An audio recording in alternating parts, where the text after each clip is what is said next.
Hey everyone, we are going to be chatting with Larysa Fedorchenko, who is a Ukrainian illustrator. So let's go.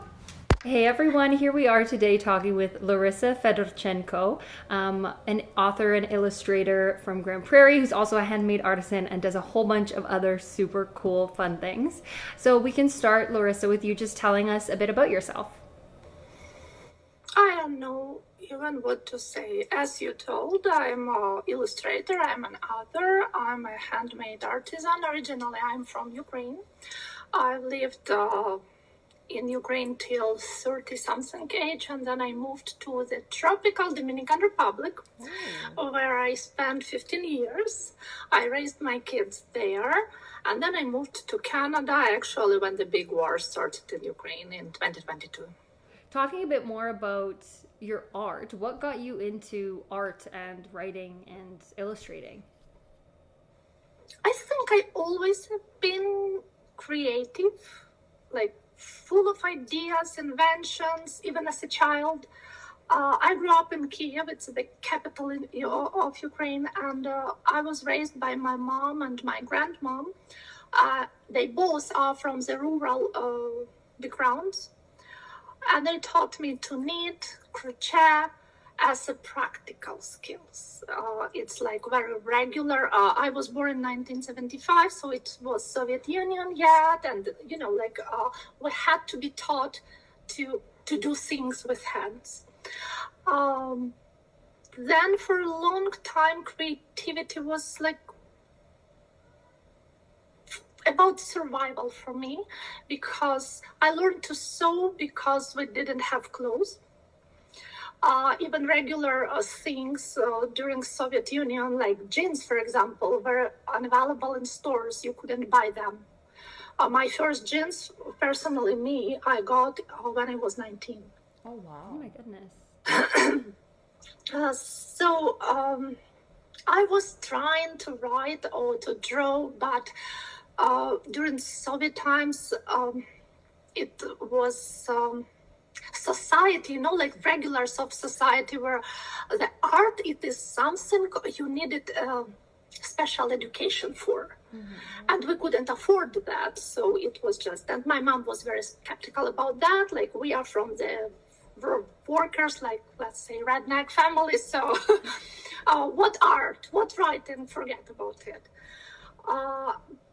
That's why I came to art and writing much later in life.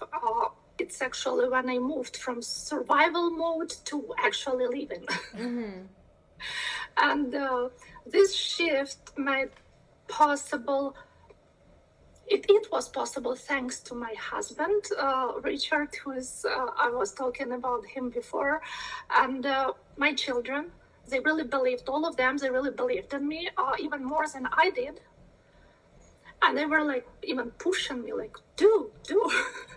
And I also have an autism and ADHD diagnosis, and I think it's has connected to how I experience the world and express myself creatively. So altogether, it's always was in me. I don't know why, because of my these disorders, or just I was born like that, because nobody in my family was like that. Mm-hmm. It's like, but really do something I started thanks to my husband. Aww. How would you say that he helped you get into pursuing art? When I met him, he asked me, what would you truly like to do, like just for you? I knew immediately. It was like the answer right away. I'd like to write or draw. I would like to be a writer. No, I would like to be an artist. Oh, I would like to be all together. And he says, just go for it. I say, no, it will not bring money. He says, no, you're not surviving. Forget about it. Like, just do what you want to do. And in a way, you will find how to make money out of it, if you like what you do. So because he works in oil fields, and he actually loves his job. He makes money, he loves his job, and he's a happy person. And he says, I want you to be a happy person. So I started when I was teenager. My classmate was going, they could afford the art school, and she was doing this art classes, and I saw her watercolors. I fell in love. It's the first time when I learned how it calls, the technique, what is that. I started to recognize and make difference between oil and watercolor. And I said, I would like to draw watercolor. So I started to a course in London Art College of watercolor. I even had diploma with merits. Congratulations. And soon after that, my watercolor was participating in Slovenia in watercolor festival, Mini Castra, in 2019. And this work was in their catalog. But then I was thinking, I wrote a story. I actually started to writing the stories which I invented when my son was little. When he was little, he was a person of no's. Time to eat, nope. Time to go out, nope. Time to go to bath, nope. And to distract him but make him do what I want, I started to create stories about the little bear which didn't want, for example, to eat as well. And it was like, while I was telling the story, I was feeding him, he was listening, and then the plate is empty, he is full, and he didn't even cry. So that was good. And Richard said, my husband, then let's do that, write a book. It's a nice story. So I did it, but it was so, we call it didactical, like very pedagogical. So it still lays in the drawer. It is not published. I have to come back to that stories. Now when I understand the industry better, I probably can change them. Then I started to, I always wrote posts or comments on social networks. I like to make people laugh. I like when people are happy and smiling around me. I think it's my way of coping mechanism of stress or everything. As a person with disorders in spectrum, I always was like on distance of the society, of kids, of everything. So to make them laugh, at least it makes me like closer to them. And it was like from my very childhood till now. So I was writing some posts, some funny comments to the authors or artists or illustrators I like.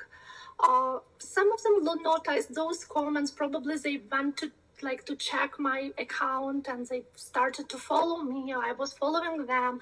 Then one editor and she is a very important specialist in child reading and literature at all in Ukraine. So she contacted me like, do you write any stories? I was like, here is this fairy tales what I created for my kid. She read it and she says, I read your post on Facebook and I think you could be excellent to write it for age like 11-ish. Try that.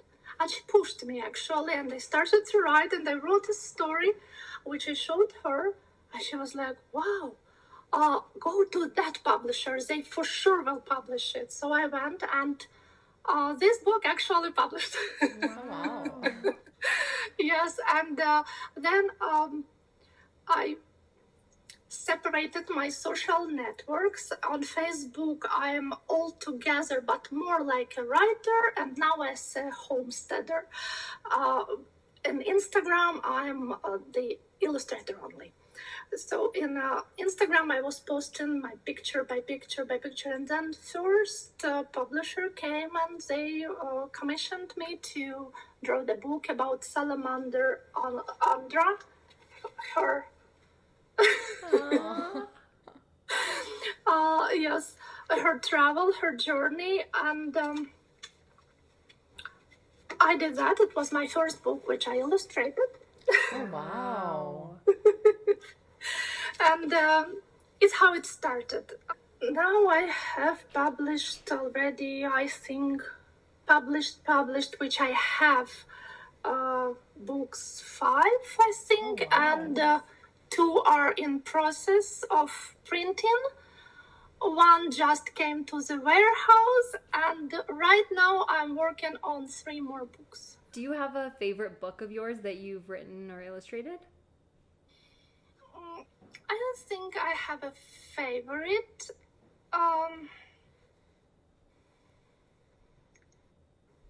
Maybe some illustrations, but not books. I like all of them. Mm-hmm. I like this illustration. Oh, wow. That's so pretty. There is a little salamander which travels alone and in the forest, and by the text, she's supposed to be little and alone, like lonely. And I was thinking how to transfer this idea to the drawing, and I did this, and I don't know, I like it very much. I like this illustration very much because this shows pretty much myself. I think in this pose as a girl, I'm often like my inner child is like often. And I think I like it's also in the author, Ukrainian author, but the book is also on Amazon. The book is Where the Miracle is Hiding. And here is a Michael, a little boy who is looking for a miracle for a little fairy who he has to save. And I like this illustration because of how the room got like the mood, his pose, his face, everything. So yeah, these illustrations probably are my favorites. How has your art style changed since you first started, creating art to now having all these published books behind you and all these books yet to come out? Much. I can say yes, from where I started to where it came, it's more confident now. I can see it less looks like the newbie. But I really can say I'm the most criticizer of my work in the world. Nobody could criticize me more than I do. And now I finally on the stage where I can say, okay, this illustration is not that bad. Before that, I was looking at my drawings and I was like, I would never show it to anybody. And only family say, no, you have to post, you have to publish, you have to show.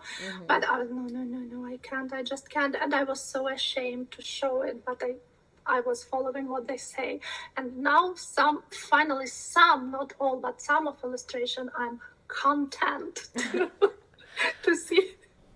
You mentioned, having like kind of a negative outlook sometimes on your work and like not wanting to show it but following that advice of your family. How have you gotten kind of better at seeing the beauty in your own work? Is it just like through time and practice you're able to pick up those nice details in your work, or is it something that you've had to maybe work harder on in order to support yourself? First step, it was therapy. Okay. Who thought? Yes, it was therapy.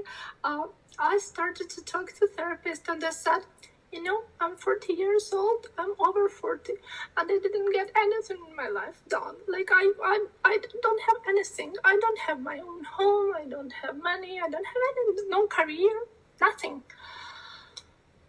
And she was like, okay. So did you tell me that you moved from Ukraine to the Dominican Republic 15 years ago. I said, like, yeah. How did you do that? And I started to tell story. I knew nobody there and blah, blah, blah. And she says, how do you think, how many people could do that and survive there? I was like, I don't know, maybe not a lot. She said, okay. And what did you do when you arrived to the new country without knowing the language and everything? I was like, I started to do the newspaper. She was like, where have you been? Have you been in this newspaper business before? I said, no. How did you start to do newspaper? I just thought I would like to do it in my language for people who live there from my country, and I just started to do that. She says, how many people would be able to do that? How do you think? I was like, and then step by step, okay, what are you doing now? Now I'm a wedding planner. You're a wedding planner. Have you been in that business before? Did you work for someone else in that business? No, I just needed money and I started with it. And again, the same question, how many people can do that? And then when we finished actually, and she says, can you now count how many accomplishments, like in career and professions, you already told me just in this 15 minutes? And I realized I actually got something in this life. Okay, and then about my work, I started to say, but what I'm doing now, I'm not talented, I don't have anything, I don't have skills, I don't even have the university education, I have nothing. And she was like, okay, didn't you tell me that you're illustrating for 2 children's magazines already? I was like, yes. Didn't you tell me that you already have 2 published books with your illustrations? Yes. I'm wondering, does it mean that you don't have any skills?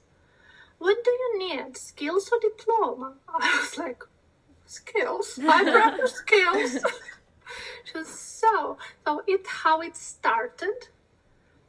But, therapy, it's not only one consultation, and little by little, she was telling me that I have to learn to like myself. She says, if the main person, you, don't like yourself, who would? Who else would? And why? Why would you think someone will like something you don't like? I was like, that's an interesting question. I will think about it. Like, yeah, okay, maybe you're right. Okay. So yeah, that's how the process happened. What advice would you have for maybe authors or illustrators in your old position who are like unsure if their work is good or like how they should go about things? What advice would you have for them? Never work for free. Learn how to say no. And always learn. Keep learning. That's really great advice. I think it's 3 advices. That's okay. That's good. They need them all. Exactly.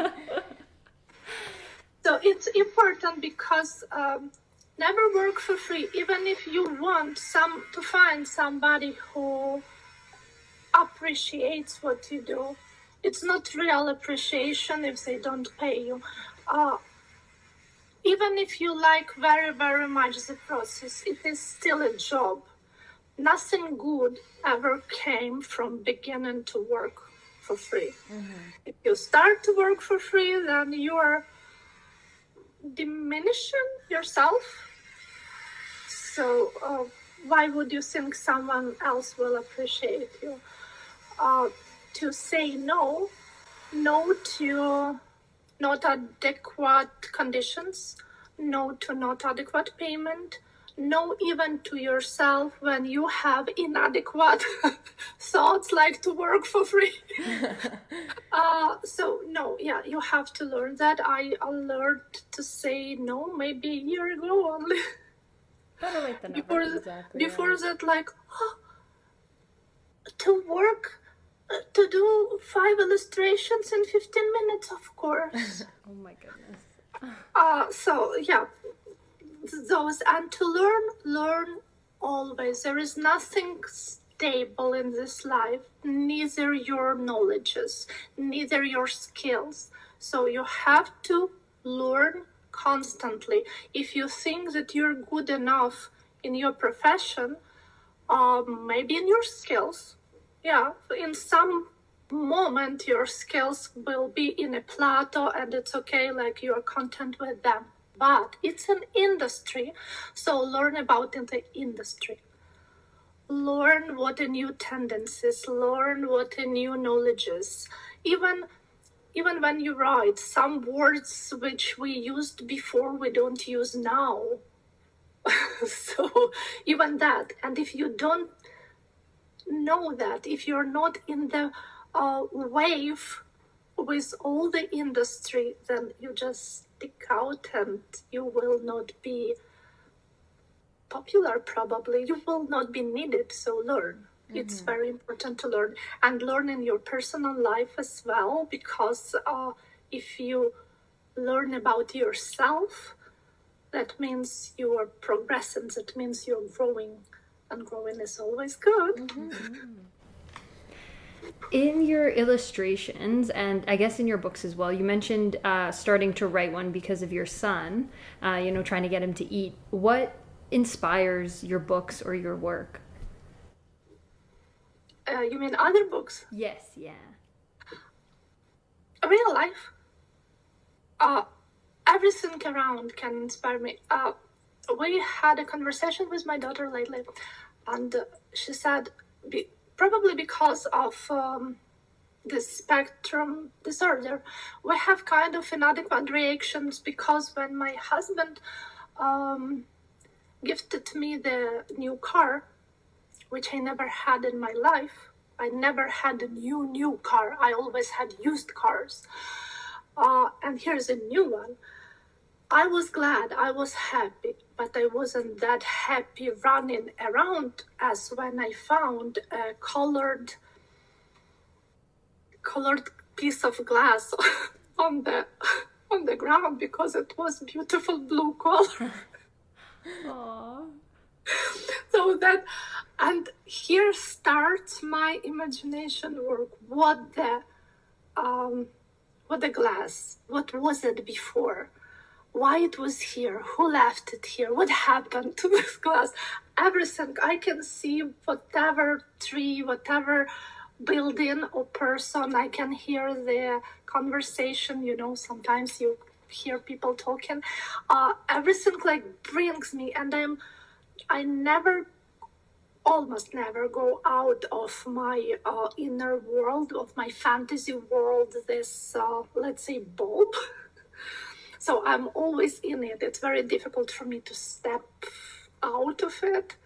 And on my planet, in my fantasy world, everything is fairy tale. And I can make fairy tale of everything, every object and every subject I see. That's so fun. I think that's such a great outlook to have on life in the world, because it makes things so much more interesting than, walking past a piece of glass and being like, oh yeah, it's a piece of glass. Like, yeah, you kind of make your own backstory to it, which is so fun. You're also involved with the Ukrainian Women's Initiative in Grande Prairie, correct? Yes. Yeah. Can you talk to us a bit about what that is and how it came to be? It is a local chapter of the Ukrainian Women's Organization of Canada, and it is the oldest Ukrainian organization in the country. Oh, wow. In Canada. The head office is in Toronto, and we open here the branch. It was founded in Toronto. It was founded during the time when these earliest waves of Ukrainian immigration to Canada, when women often working in the home, they came together to teach children, to do, I don't know what's women before feminism. and they they were teaching children. They'll probably mutual support, send aid back to Ukraine, because that time Ukraine also was in war. And their success in this grouping together inspired men, as always. And men caught the idea, and they formed their own groups. And eventually the Ukrainian-Canadian Congress was established, which actually now, let's say, as an umbrella for all Ukrainian organizations in Canada. You can even say that even to this day, Ukrainian cultural influence in Canada is visible. Let's talk even about kokum, the scarf of First Nation people. It's Ukrainian. It's from Ukrainian babusas. Our elders, they were wearing them on their head, and because they have had contacts with First Nation, with indigenous people, they gifted those scarves because it was they didn't have a lot, so what they had, they gifted. And that's how it's like. I was talking to indigenous people here. I am very interested in story. I even took a course in Alberta's University about indigenous people, history and culture. And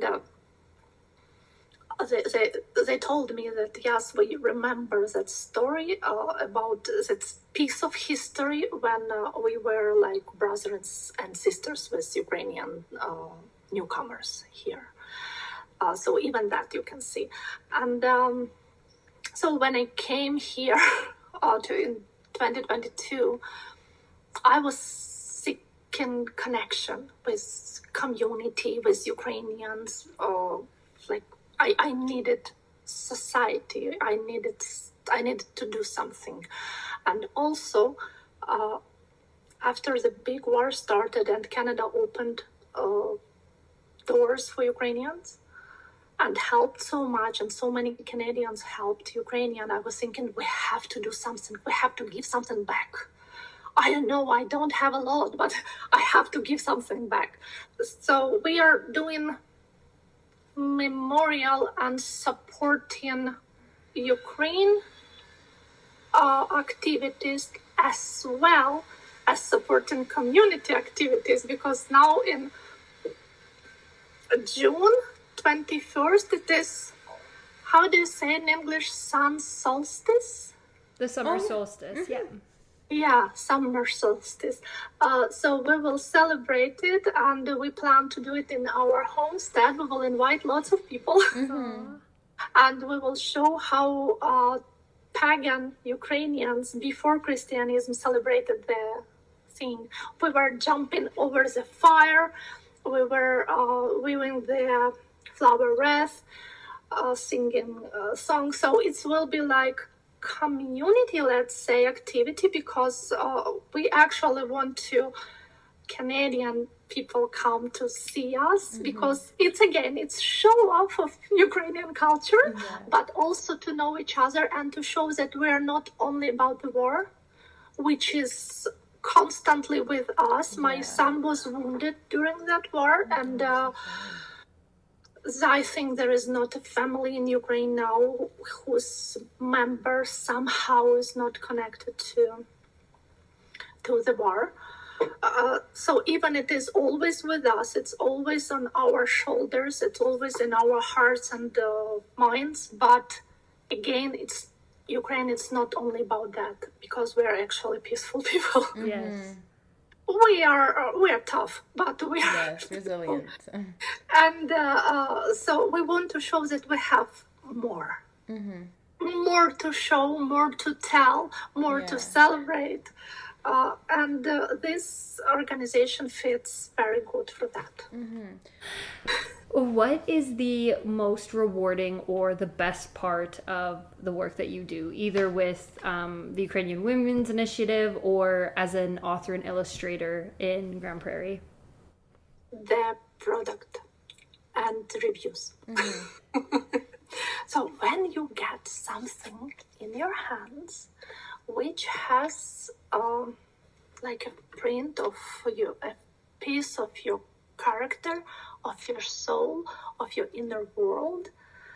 And you understand that this product, it's not only for you, it's for the world. And there, somewhere in the world, might be someone, even if it is only one person, who looks at it or reads at it and says, that's hilarious, or that is very cool. So it's like a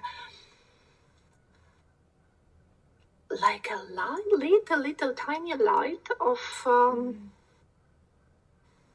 friendly soul somewhere in the world, light. And you're like, one light and another light. What if I could see them?